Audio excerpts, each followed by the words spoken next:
I am usually stingy with my 5 stars, yet somehow I managed to get 3 5 stars in my reading this month, and I'm shocked. I don't even know who I am anymore. I don't even know. Okay, so guys, here are the books that I read this month, and I'm gonna, ooh, where am I putting them? I spilled some tea there, so I can't actually put them there. Let me just, I did do a TBR for August, so we're gonna go through and see how many books I actually managed to read. Like, did I actually do a good job? We're gonna find out today. So, okay, so the first book I actually read this month, well, I didn't actually read, I listened to this one, and this one's called Homecoming by Kennedy Ryan. It was free on Audible, so I decided to listen to it. It's a short story.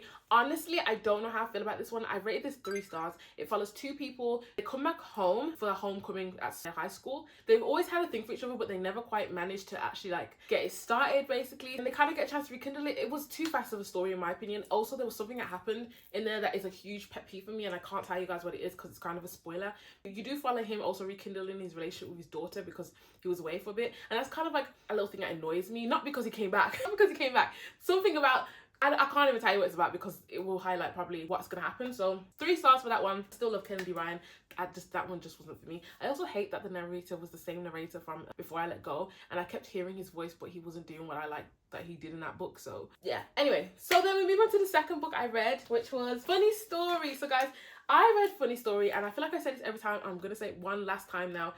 Emily Henry, I have not been liking her books, but this one did it for me. This one follows 2 people. It follows Daphne and Miles. Well, you only see one point of view in this book because, you know, Emily Henry does one point of view. And Daphne has just been left by her fiance. He basically calls off the wedding and decides he wants to get with his best friend. You know, the friend that they're always like, don't worry about, there's no feelings, we don't like each other. He runs off with her. Her name's Pedro, by the way.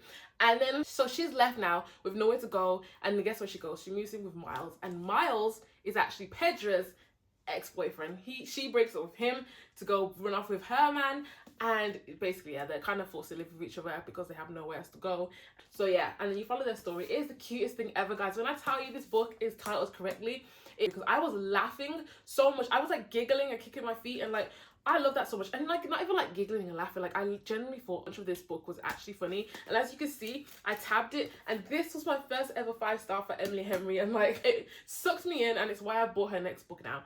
And yeah, I love this so much. I enjoyed the whole premise. Miles was great. Not my favorite book boyfriend, but he was definitely a nice guy, and I definitely recommend this. Honestly, guys, if I rate anything 5 stars, that's me recommending it to you, basically. So if you don't like Emily Henry, or it's very rare that people don't, but someone did comment saying they have had the same problems with me. Funny Story, loved it down. So yeah, I'm trying to think if there's anything else to say, but look at all the tabs I did on that. Like, I feel like I could have done more, but I think I helped myself back at one point. But yeah, I'm not gonna lie, the ending kind of finished a bit flat, but I do have a reading vlog on this, so you can watch that one if you want more insight. The next book I actually read was Daisy Jones and the Six. Now, let me tell you about this one. This one follows literally a rock band. I want to say the 80s, but I can't remember for the life of me. How you read about everything that happened around that time, about the music industry in that day. There's drugs, there's violence, there's marriages and relationships, beef between the band teammates, addictions, and the other, like, it's crazy. The whole thing follows everything in the 80s and everything that everyone was getting up to. So the whole book follows basically everything that was going on in the 80s, I believe, or the 70s. And like, there's like drugs, there's alcohol, there's clubbing, there's everything that was going on in the music industry, basically. It's wild. Everyone's stories are wild. I can't even, like, my brain is running at 100 miles per hour, so I can't even get the words out. But it was such an entertaining book to read. And what was crazy about it is how it was written like a documentary. You'd think this book would be like boring in a sense, because it's literally a documentary. It sounds like a script for a documentary, but it's so entertaining. It's like so genius how it was written. I was wrapped about everything, and honestly, this book was on the route to getting a 5 star. And if I'm honest, I was being very stingy. It didn't get 5 star because the way it ended, and again, I can't tell you what happened. But something that happened in there is something that I hate. It's a pet peeve, and now I can never tell you because you might figure out how this book ended. But yeah, so it kind of got 4.75, and again, it's not what I use for ratings. So yeah, that one was techie. But I did give it a 5 on Goodreads because, you know, that was just me being really stingy, but I didn't like the ending of it. Next I read The Housemaid. Now, I know this is like super popular. Everyone's read it, and I'm probably like the only person that hasn't read it, but I doubt it. Just in case you're new to reading.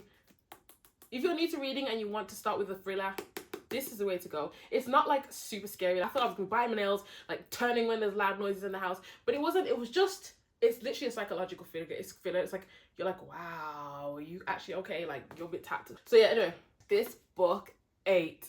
And like, when honestly people like to hate on hyped books, but there is a reason why books are hyped sometimes. Like, this was so good. I didn't even see it going the way it went. Now, this is only my second Frida McFadden book. I know the more you read, the more like you can tell what's gonna happen. I never had that. Honestly, I don't read books trying to figure it out. Like, I don't know if that's low IQ, but honestly, yeah, I don't read it trying to figure it out. Like, when I read a romance story, I know they're gonna get together, but I'm not reading it to be like, oh, I know they're gonna get together. I'm reading it to follow the journey and like to enjoy the path they go down. So when I read a thriller, I'm not really trying to figure it out, unless like it's a mystery thriller. I guess I'd want to figure it out. But yeah, I just read this just to enjoy the journey the author takes me on, and I loved it. This was another 5-star read, guys. I'm doing it when I tell you, I am so stingy with my 5 stars. Like, last year is when I started reading. I only had 1 5-star, and somehow this month I have been blessed by the book people. Like, I was gonna say the book gods, but that felt so wrong to say. There is only one god. Anyway, the housemate. Oh, basically, so this follows Millie, who is now looking for work. She can't get a job. She manages to land a job at this. Oh, I forgot what their last name is now. Is it the Winchesters? I can't remember their name now. But yeah, they have super rich family, gets a job as a live-in maid. And basically, when she goes to her room, she realizes her room, the door locks on the outside. And she finds out a lot of secrets about the family. And that is all I'm going to tell you, because that's all I was told when I went into it. And I'm happy that's all I was told, because yeah, really enjoyed this. So that was 5-star. Next, I moved on to Ride With Me. I love this book as well. Oh my days, guys. So Ride With Me, this follows 2 people again. This one's dual point of view. It follows, oh god, I forgot everyone's name now. Thomas and Stella. This follows Thomas and Stella. Now, Stella actually gets left at the, oh, is she left at the altar? She gets left by her fiance as well, which is a common occurrence with the other book. Girl ends up going to her friend's bachelor, so she's meant to go on a honeymoon, but she doesn't. So she goes to her friend's bachelor party, and she meets Thomas, who's actually a Formula 1 driver, and they have a great time, get drunk, and get married in Vegas. Now they're navigating that whole thing. They both have bad reputations. They don't want to ruin it more, so they're not quite sure what they're going to do. This actually is another fake dating book that has a similar premise to Funny Story, and I gave it 5 stars. Now, I have to tell you, I'm starting to realize what I like. I know fake dating for me is elite. I just love it so much. You can't go wrong with fake dating, in my opinion. And guys, the way he was obsessed, that's what had me. The way he kept calling her his wife. I loved it so much. He was obsessed from the get-go, basically, and everything about it. I loved it. I love their banter in this book. I actually was laughing. It was another one that had me cackling. So for me, my 5 stars are like, I need banter. Okay, I don't always need fake dating, but I just need banter. I need to be laughing at the book. I need to be giddy. Yeah, and I want it to be, yeah, yeah. So that was another 5-star, guys. And honestly, when I gave this 5 stars, I was like, is everything okay? Let me actually review. I had to take some time to think. I had to go back over all my other books and think, are those really worth 5 stars? I was like, yeah, man, I can't take it away. These were all 5-star reads. So then after that, guys, I decided I was going to start Cruel Prince. And as you can see, the bookmark has stopped at chapter 3. Oh, okay, a little bit past chapter 3 then. Oh, not even chapter 3. Oh my gosh, the bookmark stops at chapter 2, and I just couldn't get into this. I don't know what happened. I think I wasn't in the mood for fantasy. I don't know what's happened. I haven't really been in the mood. I feel like I'm probably getting into the mood now, so I will give this a second chance. This was the one that almost got DNF'd. I nearly DNF'd it. I started questioning whether or not this book was for me. The way the story was told, I wasn't engaged properly. I feel like it was too, I don't know what it was. I just don't think I was in the mood, but I will be giving this a second chance. But unfortunately, it's on a soft pause. It's not a DNF, it's a soft pause. So I'm going to put that one back. So while I was struggling through Cruel Prince, I decided to start Hopeless. I don't know what happened, but when I did my August TBR jar video, I picked up a prom that said fake dating. And I had literally this book and another book selected. And somehow I managed to pick them all up again. So I read a lot of fake dating in this month. And honestly, I wasn't even worried that I was going to get sick of fake dating because I read it so much. I was worried that I was going to run out of my supply. Like, I was like, I can't run out of the supply on fake dating because I need these on my shelf. This basically is the last book of the Chestnut Spring series. And I'm so happy to say that I finished the series. It's actually the second series now that I've finished. Out of all the books I've ever read, yes, I've started 100 series. I haven't finished one, and this is finally the second one. And Hopeless. Now, this is a fake engagement. So basically, we follow Bew and I've completely forgot the girl's name. I don't know how I just forget people's names so quick. Bew and Bailey. Now, Bew is obviously part of the Eaton family. You follow them throughout all the books. They are loved. They are royalty in their little small town. And then we follow Bailey, who is part of, I don't know what her family's last name is. I can't remember for the life of me. But they're basically the scums, the lowest of the lowest of the community. Their family is like, it's not even because they just judge. Their family is just absolutely trash. They steal and do a bunch of bad stuff in the community. So she unfortunately is associated with them, whether or not she's done anything. So yeah, they decide to fake date to help her out, and that's what follows. I can't lie, guys.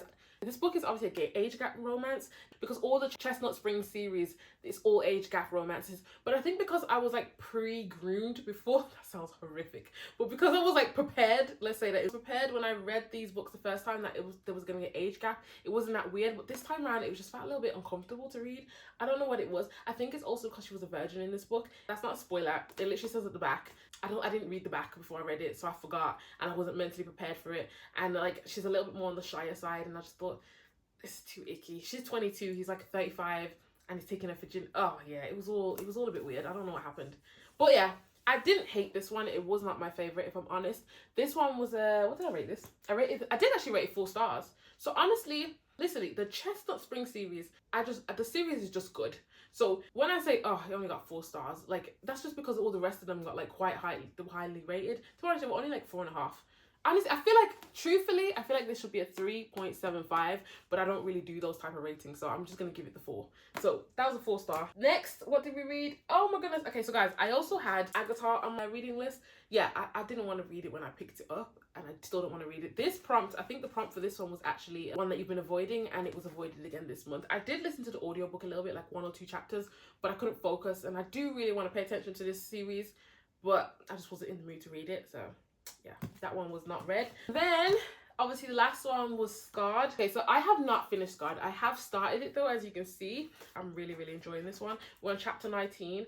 This one is way better than Hooked. I haven't finished it, so I can't give you guys a full review, but I can tell you I'm really loving it. Like, I want to stop recording now so I can go back to reading, because I have the evening to myself, as you can see. I will tell you guys though, I did make the mistake of almost giving him like the benefit of the doubt, because I watched Mufasa, like, it threw me off. I kept thinking, oh, he's just misunderstood, give him a chance, and then he just started doing some dickhead things, and I was like, oh my days, nah, he's actually a bad guy.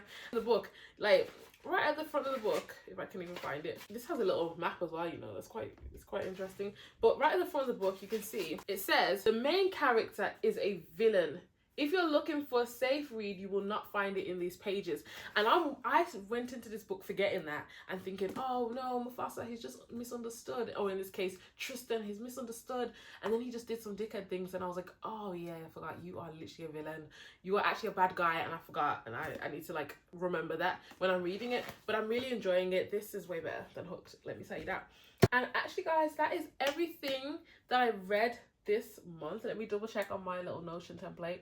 That is everything that I read in the month of August. I had such a good month this month, and I'm just hoping that I get it now when we move on to the TBR jar, which you will see in another video. But thank you guys so much for watching. I hope you enjoyed this video. Stick around, subscribe if you're new, and yeah, go watch the TBR jar video for September, and let's see what we get. Bye.